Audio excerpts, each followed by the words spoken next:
Hey, what's going on, champs? I'm Aaron Deliosa. Welcome to an Immigrant's Life podcast, my podcast about immigrants and immigration and everything in between. Thank you for listening and downloading the show, and thank you for supporting my dad.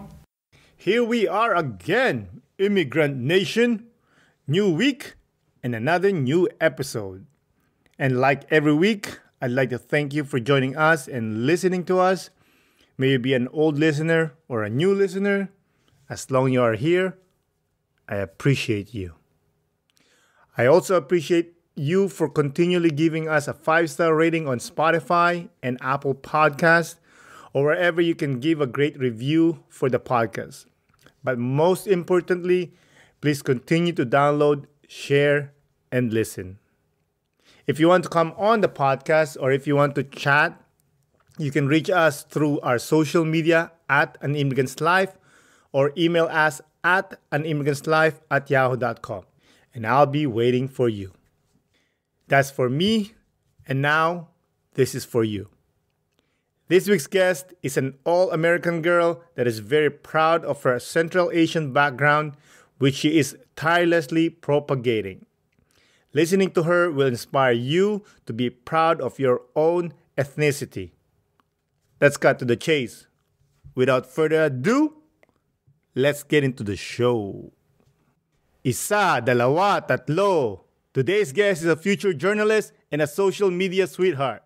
She's also a polyglot singer that is as beautiful as a Vermeer painting. Everyone, please welcome Malika Burieva. Hi. Salam alaikum. Salam alaikum, Malika. How are you doing? I'm good. How are you, Aaron? I'm good. I'm happy to see you. I'm happy to see you. I've been kind of following you through the peripheral, your Instagram account. I'm Thank like, you. She's cool. I'll have her on one day. And I'm glad that you reach out. Yeah, absolutely. Thank you so much. Thank you. Your work is absolutely admirable. And just, it's such an honor to be on this podcast. Thank you so much. I'm just talking shit here. No. That's what I do. I just like meeting cool people and talk to them. That's it. But that's the best. Yeah, it is actually. I mean, people have been asking me like, oh, what's your goal of the podcast? Oh, why? I'm like, yo, dude, to be honest, I just want to meet cool people and talk to them. Yeah. You know, and someday hopefully meet them in person and maybe they'll feed me with their food. I mean, yeah, who knows? You know what I mean?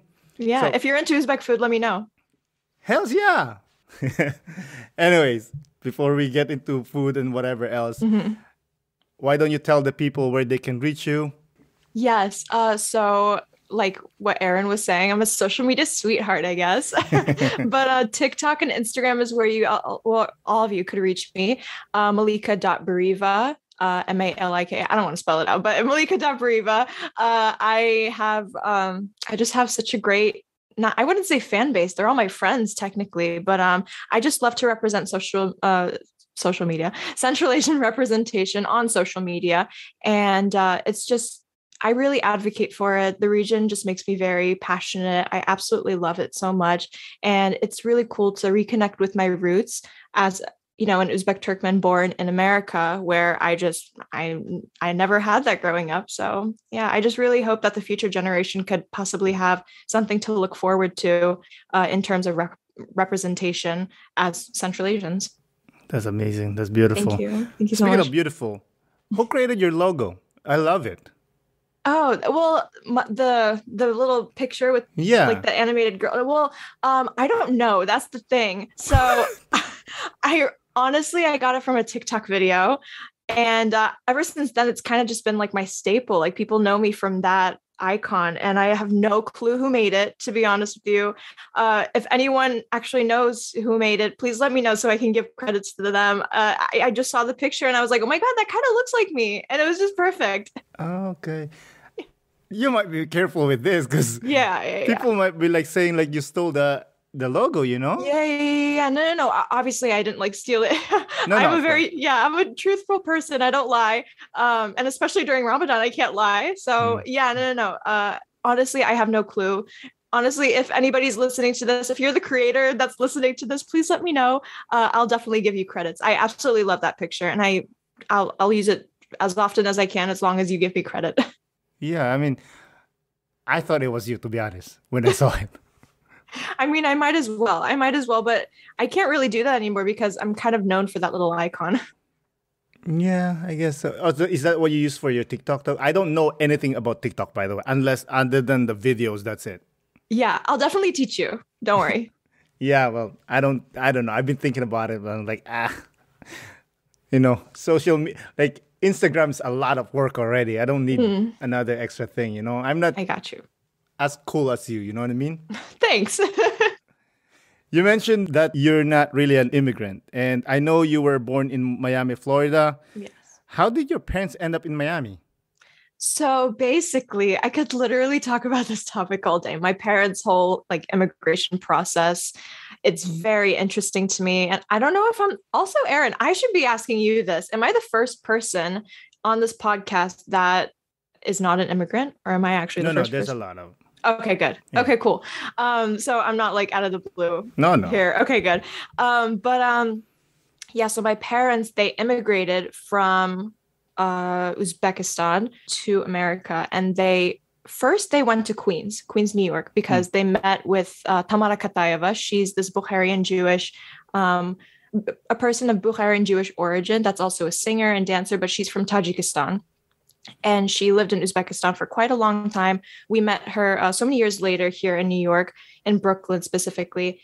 And so she showed her like the ropes of like, hey, here's America, whatnot. But they originally came from Uzbekistan because my mom was a journalist, and she's kind of like my inspo. Not even kind of, she is my inspo. And I look up to her. I look up to my father as well. My dad's a singer, and my mom was a journalist at STV, Samarkand TV Kampanyası, Samarkand Television and Radio Company. And they were basically having this program called Coming to America.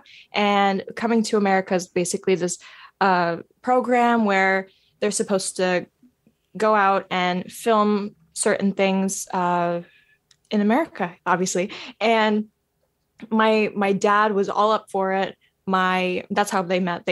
My dad came to the studio and he was like, I need to submit my tapes. And he saw my mom and he was like, wow, I've never seen someone so beautiful in my life. And then they fell in love, and all that cheesy crap. But basically they came to America and they really liked it. They came to Miami eventually. They really, really, really liked it. They didn't want to go back, and everything kind of worked out. They got a green card and whatnot. Everything worked out for the best. They have an amazing American child that they conceived in 2002. And everything just kind of worked out for them. And they really like America. They're very like patriots when it comes to America. Like, they're not even from here technically, but they just love America so much because they say that it gave me life. It gave me you. It's just such an amazing place. And yeah. Immigrants are the most loyal. Right, definitely. Because they appreciate what, you in America, us in Canada, like we appreciate what we have here. Because there is a reason why we immigrated. Exactly. You mentioned your mom was a journalist in Uzbekistan. Was she like on TV and like she's a big star? Yeah, she was a correspondent. She was like a journalist, correspondent, TV anchor, but TV anchor is kind of like a lower ranking. She was mostly a correspondent. She helped out with like the newspaper and whatnot. She worked all across the board, and she used to write like monologues and whatnot. She's cool. She's a bad bitch. Like, honestly, my mom's so cool. Yeah. And she's like my biggest role model. I love her so much. And my dad, oh my God, I can't even get started on my dad. Sure.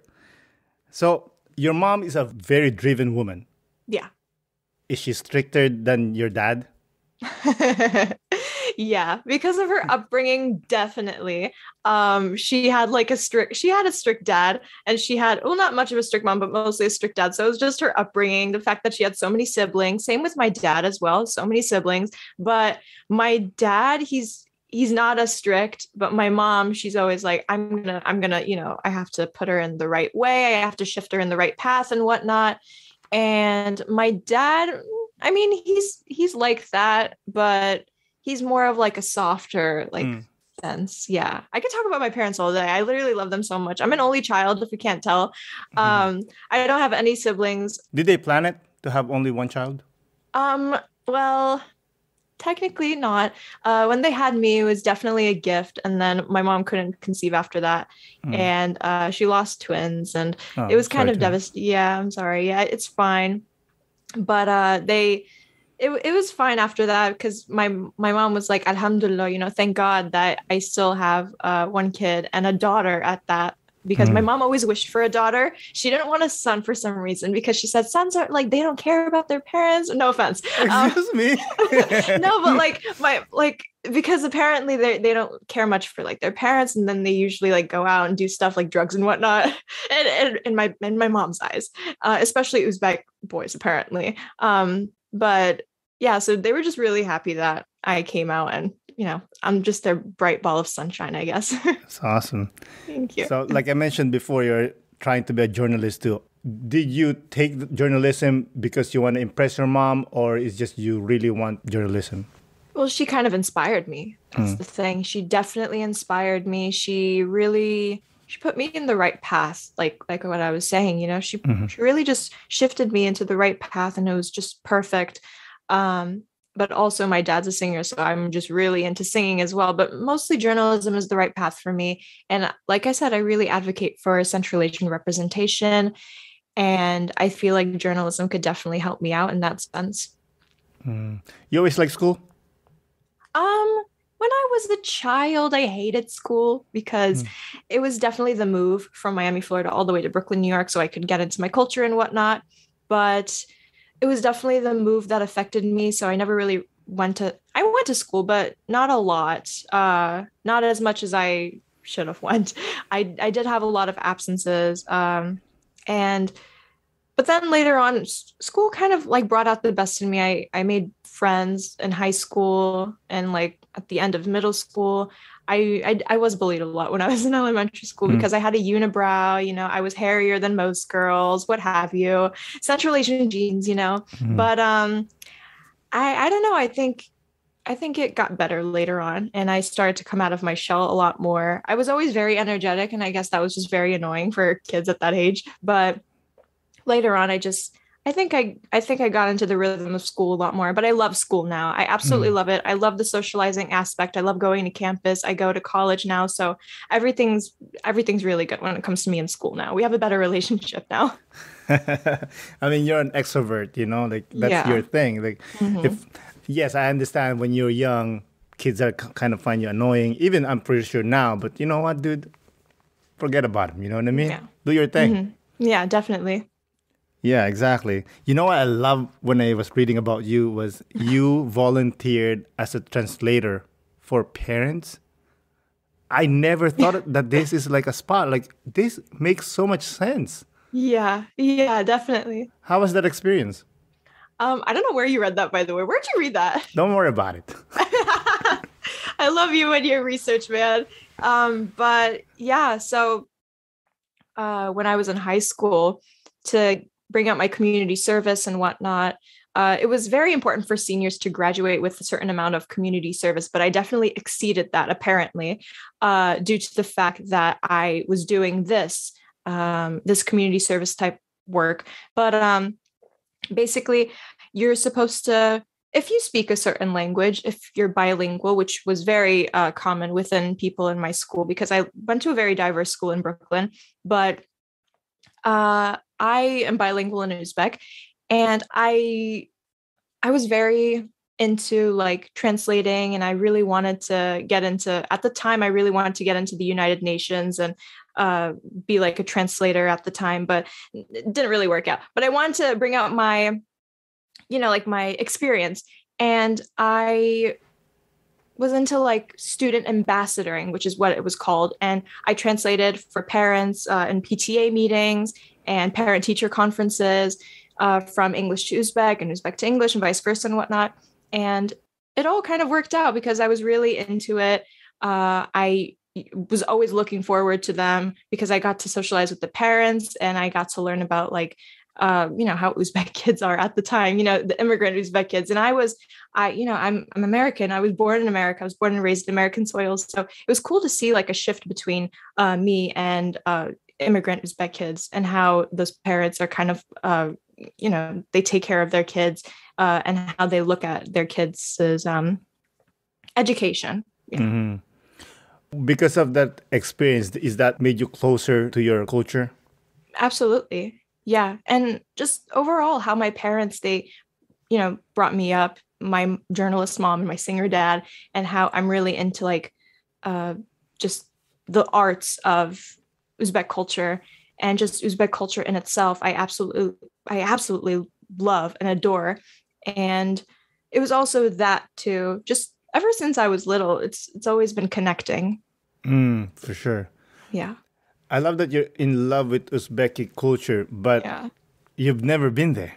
Yeah. Yeah. It's insane. I was supposed to go before the pandemic, but then the pandemic obviously hit, and yeah, look where we are. Was there a reason why your parents never brought you? No, it's not really that. I was never into my culture when I was very little. Complete opposite of me now. But when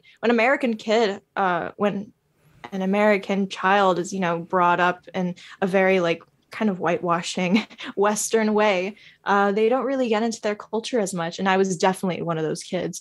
I really didn't like my culture, especially growing up in middle school, sort of in high school as well, because I saw how Uzbek kids acted in Brooklyn, and they ain't it. And it definitely kind of steered me away from it. But then I got more into it when, I just definitely got into it in general when COVID hit and when the pandemic, came and the world suddenly stopped and closed, and it definitely brought me more into it. And all I want to do is go to Uzbekistan now. For sure. You're going to love it. That's where your soul is. Yeah, of course. Going back to about you not liking your culture when you were younger, was it based on shame or is just apathetic towards it? It was also kind of in shame because I saw how the weird Uzbek boys acted in middle school and high school. And it was like, oh, why do I have to be Uzbek? Why How about Uzbek girls? No, the girls were they're very obedient, very nice, but it was just the boys really. And it kind of steered me away from it. And I was like, oh, why? But when I was very little, I wasn't really into it because I felt like I was being forced into my culture to like it and whatnot. And I kind of understand it from my parents' point of view because of course they want their kid to be into their culture after all, due to the fact that they never grew up with that. And it was definitely just my upbringing that kind of steered me away from it. But at the same time, it's kind of steering me towards it, obviously, at the moment. Sure. Your parents sounds like liberal people, but how was it growing up as an American child and having immigrant Uzbek parents? Well, they're quite liberal, but they're also kind of conservative because of the time that they grew up in. They grew up during the Soviet Union when Uzbekistan was, like I said, part of the Soviet Union, and under a time where they were combined under like all of these multiple cultures. And, it was kind of cool to grow up during a time where so many cultures were combining and so many of these people were saying, hey, hello, salam, здравствуйте, whatever, what have you. And it was just something at the time. And I think that definitely reflected upon me because now I live amongst all of these cultures in Brooklyn and I'm like, hi, how are you? And it's cool to see all these cultures mixing. And it definitely brought me into a world of where I really wanted to focus on my culture and really bring it all out.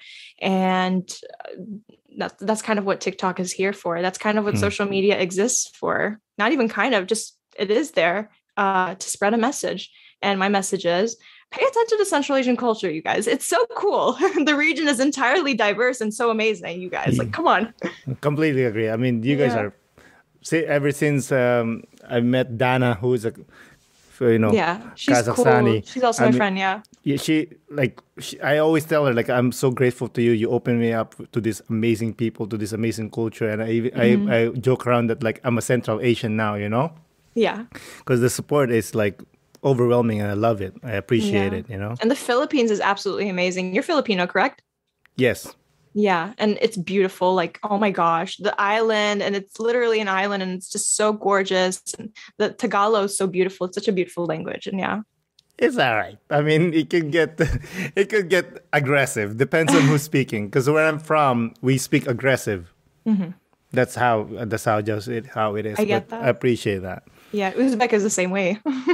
Did you able to do quote unquote American child experience like sleepovers and whatnot? Well, my parents, they're quite strict, especially since I'm an only child. I'm Muslim, I'm a girl, all of that factors in. And I did have sleepovers here and there, but my dad's always like, who, where, why, how? And it's always like those skeptical questions. And it gets so annoying from time to time. Like till this day, I probably only went to like 2-3 sleepovers. Very few. I was never allowed to date. Till this day, I'm actually not allowed to date.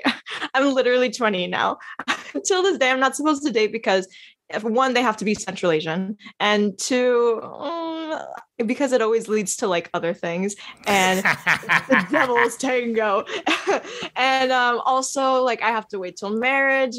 Marriage. Yeah, you have to go to Uchashu, which is basically like this date. I said it with such an accent, by the way, because American vibes. But it's basically like a date that you're supposed to have with like specifically in Uzbek, we're like a Central Asian. It's very common in Middle Eastern, Central Asian cultures. You just go out with them for like a date or two. You go out to like a restaurant or whatever, and you like sit down, talk about your lives, your future, whatnot, your families, and that's what my parents they want from me. But not really. My mom, she strives for me falling in love, because that's how she met my dad. They fell in love, and it was just perfect. And they're always like, I'll make dua for you. I'll make prayer for you so you can meet the right man. Has to be Uzbek, whatnot. I'm like, okay, fine, whatever. But definitely the sleepover part, very uncommon. How do you feel about that when they say that, oh, you have to marry an Uzbeki or, Central Asian? I mean, a Central Asian I'm fine with. Like that's fine, but Uzbeks, like, I know how Uzbek guys act, like I know how they act. So it's like, are you really gonna really, there's not many good Uzbek guys left anymore. I feel like if you're out there, let me know. But just I don't know. I don't know how to feel about it. That's okay. I mean, you have time. Yeah, right. I'm only 20. Exactly. Enjoy. Yeah. Another one that I like is you have a beautiful voice.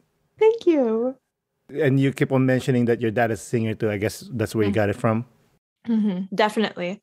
Have you thought of auditioning to like The Voice or American Idol, stuff like that? When I was a kid, I really wanted to do that. But I thought, well, my parents were always like, your studies are very important. You have to find an actual stable career. And this is just extra. This is just extra stuff in your life. And I'm like, I understand. Yeah, you're completely right. So they completely convinced me to move on to like actual real studies. But I am really into like The Voice and American Idol. I always wondered, like, if I auditioned and if I somehow like won or whatever, what would my life be now? But I really am into like The Voice and American Idol. I was always just so starstruck by it. And you never tried? No, not really. I didn't really think I had much of a voice at the time. I didn't think, because it's so competitive, and those people, like, they've had years of practice. Like I never had years of practice. I usually just sing by myself because it's fun. Yeah, but you have the soul. I do, I guess. I mean, I get it. I watched some of your videos. You were saying, to be honest, one of your videos, I thought it was fake. I thought you just like lip syncing. So many people think that. Yeah. I'm like, this is like, she's so good. So I thought it was a lip syncing, Till no. you did another one. I'm like, oh no, this is her voice. Yeah. And your voice is beautiful. Thank you so much. You know why? People think that's because I record with this mic that you're looking at right now, the Yeti mic. And my phone doesn't have like enough good quality, sound quality for me to record on it. So I just use my mic. I got it for so much money. Like, I might as well just use it by myself and record on GarageBand and whatnot. And I use it for basically all my videos when it comes to singing, unless I actually just use my phone. But I just feel as if this one has better sound quality, and I could change the reverb. I could auto tune, but I don't really use auto tune, and I could just everything works out, and I just import it on my phone. I put the sound on top of it, and then I lip sync to it, but it's actually my voice. I swear, you guys, so many people think that it's not my voice. I swear, you guys, like, oh, you see, like, that's my voice. No. I know it's your voice because I watched your YouTube channel. Yeah. Okay, cool. Yeah. I don't really, speaking about YouTube channels, I need to revive that. I was really into I was like, oh my God, I need to post my singing when I was like 15, 16, when I was like in high school, like my sophomore year. I was really into that. And I kind of just stopped because TikTok came out, and, posting videos on YouTube, they take a lot of work. They take a lot of editing. And I think you understand, like, so many people understand that. And it's like, cool. Okay. I'm not the only one that's crazy for thinking that, because like 5-10 minute, not even 5, like 10-minute, actually, no, even 5-minute videos take a while. Even 1-minute TikTok videos take a while to edit. So yeah, that's why I need to just revive my YouTube channel, maybe put in some time to do it. I just haven't had the time due to the fact that I'm, in college and just so much work, and I commute to such a far place. And yeah, okay. There's importance. You prioritize, like it's a lot of work. Like you mentioned, like I edit my episodes, so it takes time for me to create. I have to write. I have to record. You know what I mean? Like, it's a lot of work. Yeah. And some people obviously doesn't understand what comes behind it. So that's why when the pandemic happened, there was so much podcasts that came out. A lot of them. And I can guarantee you now there's not much of them. Yeah. Because it's a lot of work. I mean, I love doing this. That's why I continue to do it. But yeah, it's work. It's not fun and games, Yeah, absolutely. Speaking of singing, you sing like different languages. How many languages can you sing? I can't even count off the top of my head. It's just, I just listen to a song, and I'm just really into languages. I've always been very into linguistics. I'm not a polyglot myself, but I consider myself to be a polyglot singer because I don't see many people that do that. I just like to listen to a song. I listen to the way that they pronounce things. This is how I wouldn't say I perfected my Uzbek, but that is definitely how I perfected I wouldn't say my grammar either, just my pronunciation. It's always been like this ever since I learned Uzbek at the age of 7. And I'm 20 now. Until this day, I'm still learning new things in the Uzbek language. But I listen to the pronunciation, and I'm like, okay, it's like this, it's like kh, it's like khl, whatever. And I kind of figure it out, and I just go. But honestly, the best language to sing in my opinion, for me, is Farsi. It's so soft. It's just so angelic. And I do sing in Uzbek quite a bit. Not as much, but I do love Farsi because my dad, he speaks, well, both my parents, actually. My dad is just more proficient in Tajik, the language that they speak in Uzbekistan, but mostly in Samarkand because my parents are from Samarkand. People always get shocked that I happen to know, and I put this in quotes, Erin can see right now, that I know Tajik, but I know Tajik, but you don't have to be Tajik or you don't have to be Persian to speak a specific language. You don't have to be Persian to speak Farsi, in my opinion, because my dad's Turkmen and my mom's Uzbek, but they're pretty good at speaking the language because they grew up in the place that is very dominant in speaking it. But yeah, so Farsi and Uzbek, and I love singing Bollywood, the Hindi and Urdu languages I absolutely adore, and English, of course, but I feel like English just isn't as poetic. That's why I don't sing in English a lot. I think this language is spit out now, Hindi, Urdu, and Uzbek and Farsi, they're so poetic, so angelic and beautiful, but English, not so much. And yeah, so let me just cut you off 1 second. So you're saying that you only hear this music and then you can replicate how they say it? I guess so, yeah. That's pretty awesome. Thanks. I mean, to hear it and then just replicate it, that's something else, dude. It doesn't come often, you know what I mean? Yeah, I try my best to do it, but and also Turkish. I wanted to add that, but I try my best to do so. It's kind of hard, but my dad, he does that a lot. He sings in multiple languages. He sings in Tajik. He sings in Uzbek. He sings in Turkmen, Turkish. And in my opinion, like they're all just dialects. Like when people say, "Oh, how many languages do you speak?" It's not even how many languages I speak. It's more of I speak this one specific dialect, and it just kind of flows throughout all these dialects, and it just works its way out. Mm-hmm. When you sing in different languages, which essentially different culture, have you ever been told that you are culturally appropriating a culture? Yeah. Once in a while when I sing, never in weddings though, because there's a lot of there's a lot of unity. Like I said, there's a lot of culture in Uzbekistan. There's a lot of, especially from where my parents are from, Samarkand. There's so many people there, and it's kind of okay for you to speak in these languages or sing in these languages because there's so many cultures. But on TikTok, apparently that's not how it goes. And you have to be Tajik to sing in Tajik. You have to be Uzbek to sing in Uzbek. And that's kind of BS in my opinion. If you're really, I don't think I ever appropriate culture by singing in these languages because that's just my upbringing. Like my dad's a singer, so he sings in so many different languages, and it's perfect. And for me, I do the same thing. I basically replicate him, and it's perfect. So, Yeah, in my opinion, yeah, it's fine. yeah. I mean, like it's not like you're singing it and you're pretending that it's your own. You actually give credits to the culture, so it's fine because that's the main issue with cultural appropriation is when you take out someone's culture and without referencing that culture. That's the problem. Like the recent post that you did, which I didn't even know, the Ralph Lauren.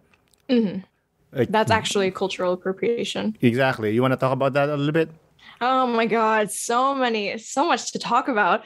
And it's just cool to see the community, even though there was a lot of hate towards each community, like in a way, but it was cool to see the Uzbeks and Tajiks come together because either way, they're still stealing from our identity and they're erasing our identity by basically getting Ikat, Atlas, and Adras from either Uzbekistan or Tajikistan and using it for their own good and not even give a cent, just a cent, a millicent to either Uzbekistan or Tajikistan. And it's just very annoying to see so.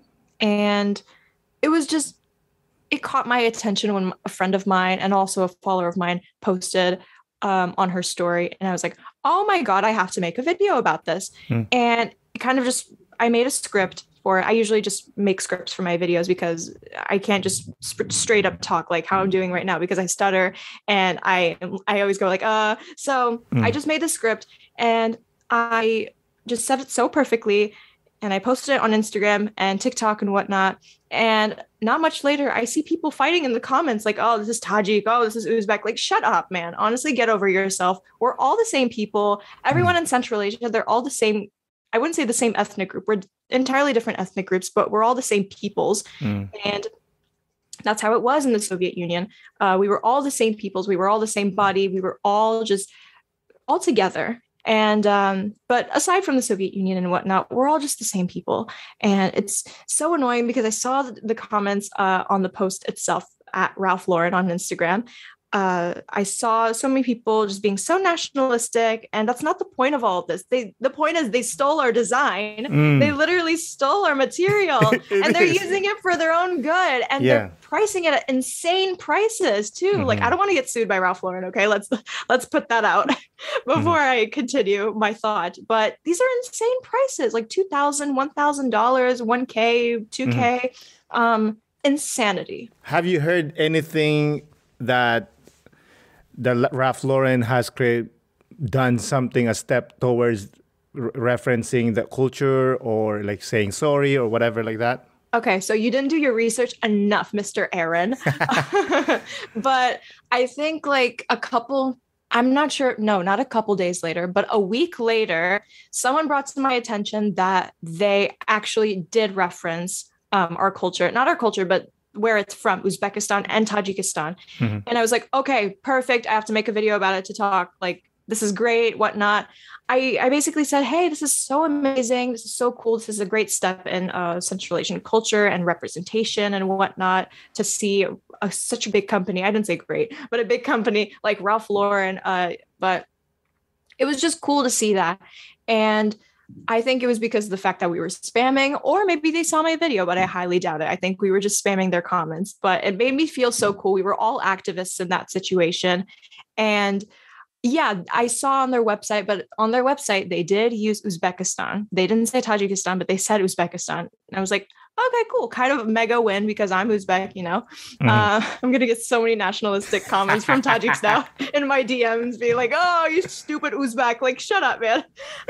But it was just kind of cool to see that. And it was cool because I felt like an activist. And ever since then, I kind of use that term now. Like I advocate, and I'm kind of an advocate and an activist for Central Asia, but not really, because I feel like I should get like a medal for that. So I'm not going to use that term like coin it or anything. For sure. Before TikTok and Instagram, what were you using to promote Central Asian culture? I didn't do anything to promote Central Asian culture when I was a kid.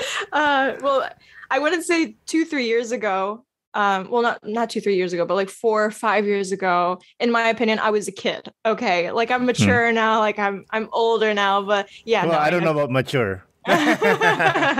But I think YouTube, because I sort of did promote it in a way, but it was mostly just, I couldn't sing in Uzbek at the time because I felt like I had an accent, just a terrible accent, but not in the languages that I don't fully know or am fluent in, but definitely YouTube. And if you guys want to blackmail me in any way, go back to my old YouTube videos and send me screenshots and be like, is this you? And I'll be like, yeah, me with a stupid baby face and just a terrible haircut. Yeah, that's me. But yeah, I guess you could say YouTube, but either way, I didn't really promote it as much. For sure. All right. You mentioned that you're an activist. Would you consider yourself a feminist? I don't know. I don't think so. Because I feel like there's so many actual feminists that are, really like they're like promoting it. So I wouldn't ever call myself like I'm a feminist, because there's so many amazing women out there and men that promote feminism. And I'm like, you go, they, them, girl, guy, you go. But I feel like I can't really do that. Yes, you can. I mean, it's really just equality, right? Like women just wants equality. That's pretty much it, right? Yeah, but it's cool to have, advantages for being a woman too. Oh, for sure. I ask about this because in an interview, you mentioned that, I quote, "This world is infested with men and you view that as messed up." Can you elaborate on that? Did I say that? Wait, which interview was this? Don't worry about it. You're actually good with your research, Aaron. Oh my gosh. I definitely did not expect that.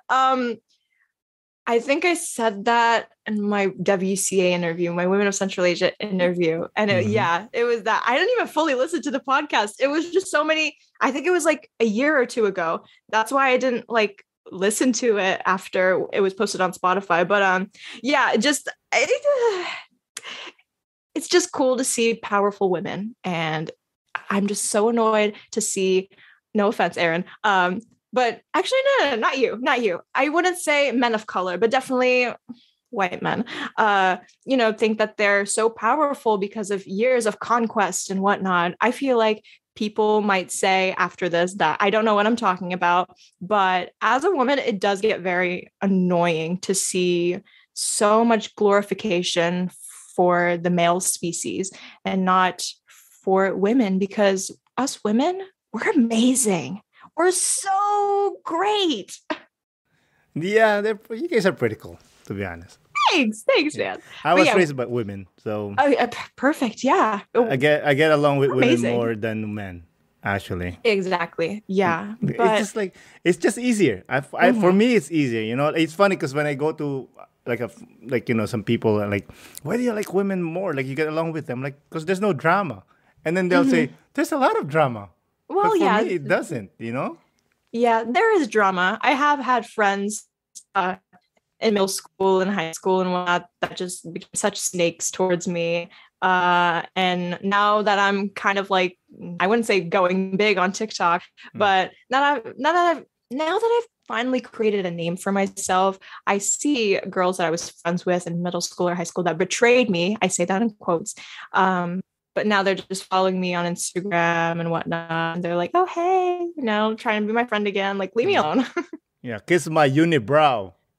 Yeah, kiss my unibrow. Some of those girls, oh my God, some of those girls, they really hated me because I had a unibrow. Like, I was literally, I think I started to actually get rid of that unibrow when I was like 15 or 16. But before that, I was a kid. Like, how was I able to do that? Well, you tell me. You don't know nothing. You're young, Like, trust me, if I post like pictures of me when I was young, I'm like, yo, come on, man. Yeah. What's up with the fashion, Exactly. Especially since it exists during the very early 2000s. Exactly. It's kids are mean, because they're insecure. They are. They're trying to pass on that insecurity towards other people. And it's so awful to see. What kind of friends did you have? Was it a mix or mostly Central Asians? No. I don't think I had many Central Asian friends because, to be honest with you, I always thought I was too good enough to be friends with them. Like, I was born in America, like, like I am like better than you. Like, I have a passport ever since from birth, babes, from birth. But no, I really thought that when I was like 12, 13. But now that I'm older, I just want to reconnect with my culture. So I have so many Central Asian friends now. Like, I have amazing friends like Camilla, Dana, Joshua, just so many cool friends of mine, and they're just so cool.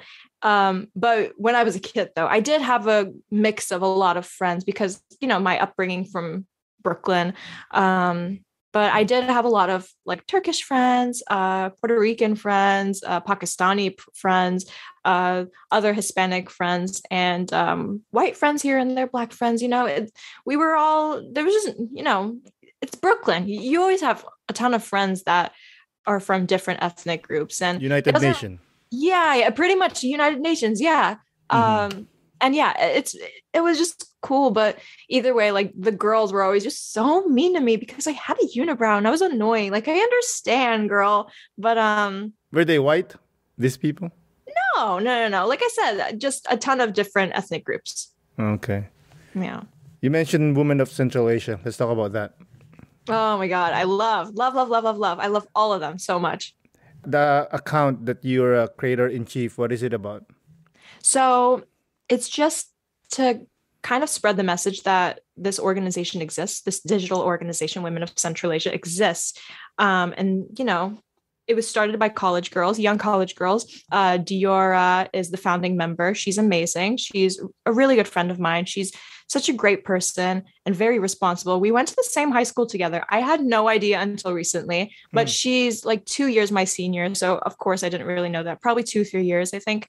And yeah, so it was just so cool they reached out to me. They really wanted to interview me and whatnot. And I was like, yeah, sure, man, sure, of course.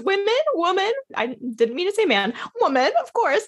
And yeah, so we did this interview, which is now a podcast, which you guys can check out, Women of Central Asia on Spotify. The little promo there. But yeah, so we did the interview. And then after that, Diora, she came up with this brilliant idea. She said, how about you just continue joining Women of Central Asia now? Just be part of the, just, you could kind of take care of our Instagram and whatnot here and there. And maybe we could even do a TikTok account. And this idea, she just spit it out. And we were really excited, but there was just so much going on at the time. This was late 2000. Late 2021. I didn't want to say 2021. What am I, 60? But we eventually, I created the TikTok account, and now I just post about Central Asian content. And I just think of these videos. I haven't posted a video in a minute because there's so much going on at the moment in my life. And I also just don't want to post much because it's currently the holy month of Ramadan. So I don't want them to be like, oh, like, you're not supposed to post during Ramadan. Because like music is haram technically during this holy month. And TikTok and social media kind of just brings out the negativity in certain people. So I just didn't really want to post much on the account. But I also just haven't had much ideas. But eventually I will have ideas. I do have a couple here and there. But yeah, so just this, it's just so cool. I really like the organization. It's run by really cool girls, Connie, Diora, Sabina. Well, Sabina, she left recently, I think, and Aziza.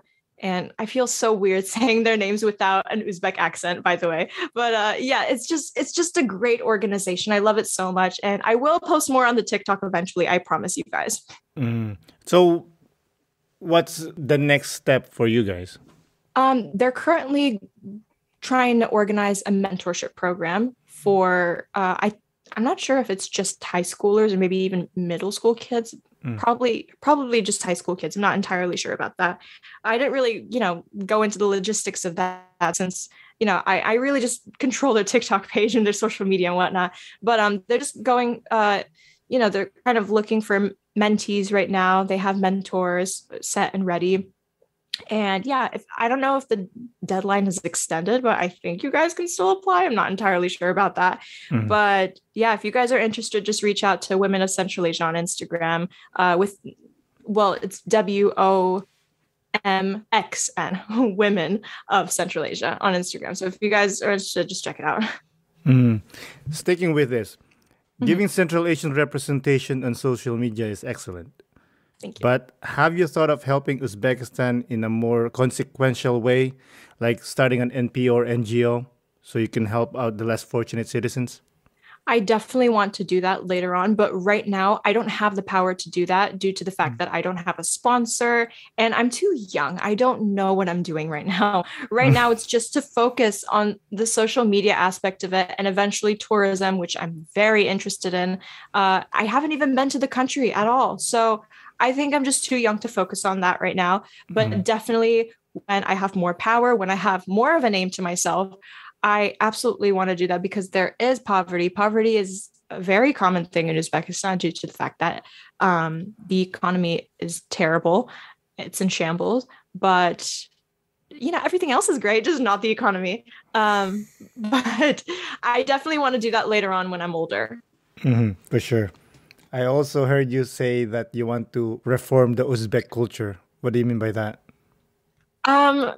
Because, Uzbek culture has been very Sovietized, very Russianized, and it's cool to see certain people in Uzbekistan kind of just bring out the real culture of Uzbekistan, which is just how we are as people before the Soviet Union and maybe even after the Soviet Union, just like a mix of all of that, because it's just so cool. Like, our culture is just so cool, man. I could talk about this all day. I love Uzbek culture so much, but it's just very important to reform the culture and to bring out, like an idea of where more people could learn about it and just go to it when they're, they really need representation. And just Uzbek culture is cool. And I just really want more people to know about it. What's an Uzbek thing that Uzbeki only do, or you know what I mean? Like, once a person does it, you're like, oh, that's Uzbeki. Okay, what do you mean by that? Like mannerisms or like speech? Something like that. Like mannerism, I guess when they talk with their hands a lot. Like you guys can't see me right now, but I'm talking to Aaron so much with my hands right now. Like, yeah, but Italians are famous for that. You know what I mean? Yeah, but like we do it with more nerve. With more of an anger twist to it, because there's this I have something that's gonna back my statement up, because there was this late comedian. His name was Tojiboyev. He was a stand-up comedian, and he said Uzbek qo'li bilan gapirmasa kuni joyiga tushmaydi, which means if an Uzbek doesn't express themselves with their hands, then they won't rest well. within them.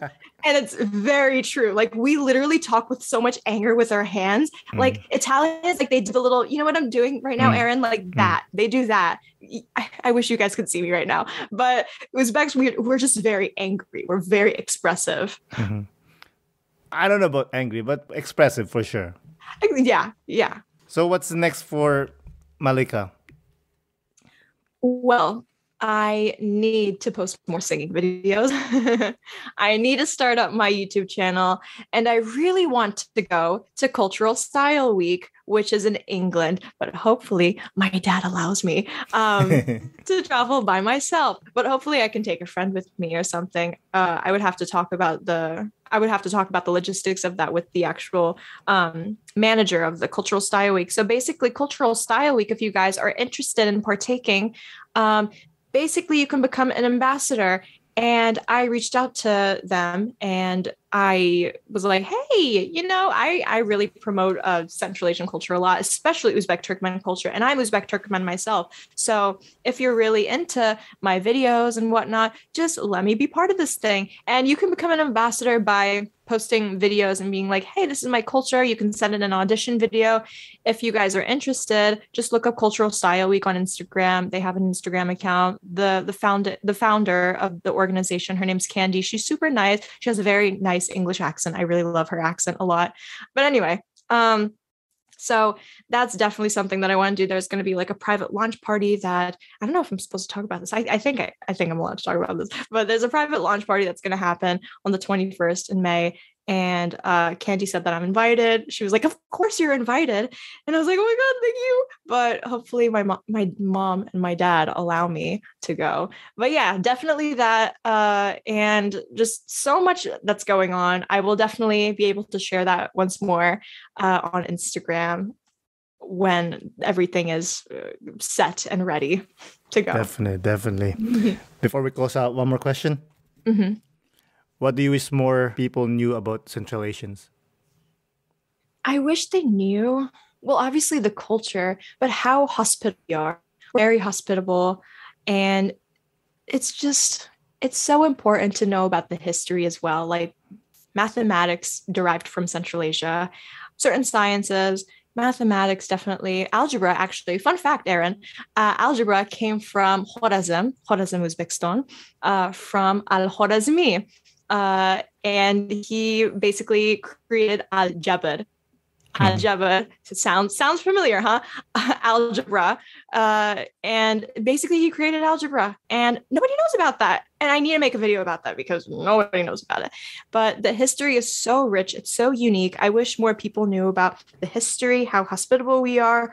I also wish that they knew about the amazing tourist places that come with Central Asia because it's so beautiful there. It's insane. It's just so gorgeous. There we go. Well said. Any last remarks before we close out? Thank you for having me on, Aaron. This is so amazing. This is like my official kind of podcast debut. And I hope all of you get to listen to this, me ranting about how much I love Uzbek culture and trying to let Aaron know about that. So thank you so much. I really appreciate it. Thank you guys for listening. Thank you all so much. And just educate yourself about Central Asia because you won't regret it at all. Awesome. Again, thank you so much for coming on, Malika. I really do appreciate it. Thank you so much, Aaron. I really appreciate it. Have a great day, everybody. Day, night, evening, whatever. Thank you. Thank you. Bye.